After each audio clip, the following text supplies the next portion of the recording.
통증은 학습 효과가 있어요. 학습 효과. 그러면 통증이 어떤 식으로 만들어지나 공부를 해보자고요. 통증이 만들어지는 과정이요? 자, 아까 이 통증이 우리 몸에서 느껴지는 과정은 크게 두 가지로 얘기할 수가 있어요. 하나는 그 통증은 수용체라는 게 없다 그랬죠?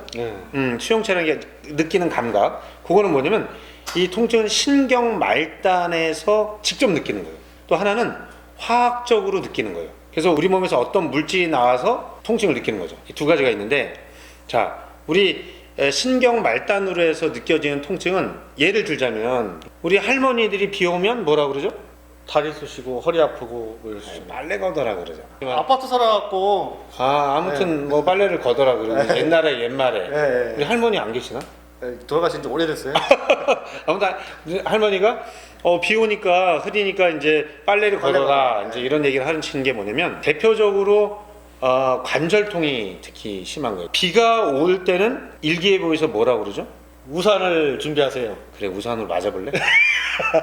일기예보 때 이동성 저기압이 온다. 저기야. 네, 저기압이 오니까 비가 오거나 눈이 올 테니까 준비를 하세요. 네, 그렇죠? 우산을 준비하세요. 우산을 준비하거나 뭐 우비를 준비하거나. 네. 그리고 고기압. 네. 오늘은 고기압이어서 날씨가 화창했습니다 이렇게 얘기를 하죠. 그렇죠. 고기압과 저기압이라는 건 뭐냐면 공기 중에 우리 대기의 압력이 세다, 강하다는 얘기예요. 그러면 우리가 물속으로 들어가면 어떻게 돼요? 기압이? 기압이 높아지죠. 압력이 기압이. 높아지죠. 예. 그러니까 뭐냐면 이제 공기 중의 압력은 기압이라고 그러고 네. 물속의 압력은 수압이라고 수압, 그러죠. 네. 그러면 깡통을 가지고 물속 깊이 들어가면 어떻게 돼요? 찌그러져요. 찌그러지죠, 그죠? 네. 자, 수압이 높아지면 찌그러지죠. 네. 그럼 기압이 높아지면 찌그러지겠죠? 그렇죠. 그렇죠. 네. 우리 몸도 일종의 깡통이라고 보면 돼요. 왜냐면 뼈가 우리는 왜 이제 내골격이 있기 때문에 뼈대를 중심으로 피부가 있잖아요, 그죠? 네. 그래서 압력이 높아지면 이렇게 되는 거예요, 이렇게 쭈그러든다. 몸이요? 쭈그러든. 고기압인데? 고기압이니까 기압이 높으니까 날씨가 좋은데? 날씨가 좋으니까 압력이 높아서 몸을 찌그러요. 기압이 낮으면 네. 몸이 팽창을 하게 돼 있어요.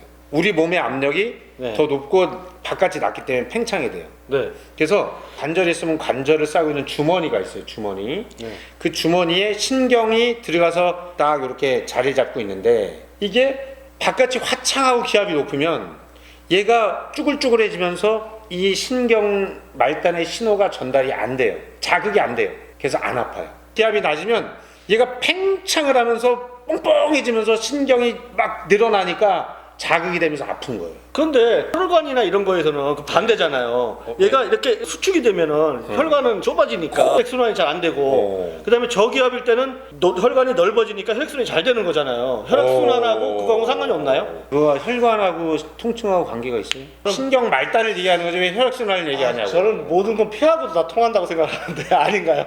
자, 그거는 굉장히 좋은 지적이에요. 네. 심장 같은 데 많이 뛰면은 이제 혈관 안에 압력이 팽팽해지면서 이 혈관이 팽창이 되죠, 그죠? 네. 그렇게 혈관이 팽창될 때는 통증이 오는 거예요. 그래서 두통, 우리가 편두통이나 이런 이 박동성 두통이라 그래요. 그러니까 심장이 뛸 때 욱신욱신 하는 게 있거든요. 이렇게 심장이 뛸 때 우리가 욱신 이런 거예요. 네. 그럴 때 혈관이 확장될 때 통증이 오는 거예요. 아, 반대군요. 그러니까 혈액 순환에 대한 개념이 아니라 이 통증은 이 신경은 반대네. 그치, 신경은 이제 이걸 팽창될 때 아픈 거예요. 아, 그렇네. 그렇기 때문에 이제 그럴 경우는 혈관성 두통일 때는 이 팽창될 때 아프다. 그럼 이렇게 생각하면 되겠네요. 그 신경에서 아프게 하는 통증이 어떤 세균 같은 거야. 그래서 공간이 넓어지면 막 많이 들어가니까 더 많이 아픈 거고, 공간이 좁아지면은 조금밖에 못 들어가니까 덜 아프다. 뭐 그렇게 해석을 뭐 하든지. 그렇게라도 이해해줘. 그렇게 이해가 안 가는데. 이게 뭐 시험 보는 건 아니니까. 그래서 이제 그렇게 이해를 하시면 되는데, 네. 그래서 우리가 이제 기압이 낮고 날씨가 흐릴 때는 마음적으로도 우울해지지만 몸도 그렇게 팽창이 되면서 통증을 더 많이 느낀다. 그럴 때는 온도를 높여줘야 돼요. 그래서 온도를 좀 높여줘서 공기의 무게를 좀 가볍게 해준다든지 몸을 따뜻하게 해서 통증을 예방할 수 있다. 그래서 날씨에 따라서 통증을 많이 느끼는 분들은 몸을 더 따뜻하게 하고 아픈 부위를 좀 보온을 해줄 필요가 있어요. 특히 이제 날씨가 화창해서 날이 좋을 때는 가서 운동을 좀 한다든지, 이게 날이 흐릴 때 운동하면 또 많이 아파요. 그렇게 살라고 만들어 놓으신 건가 보네. 날씨가 그렇죠, 좋으니까 그렇죠. 나가서 놀고, 그렇죠. 날이 흐리면 집에 들어가서 집에 골 불 떼고 가만히 그렇죠, 있고. 그렇죠. 이거 약간 물리적 통증이죠, 그죠? 이게 통증의 하나가 그거고 네. 또 하나는 네. 화학적 통증.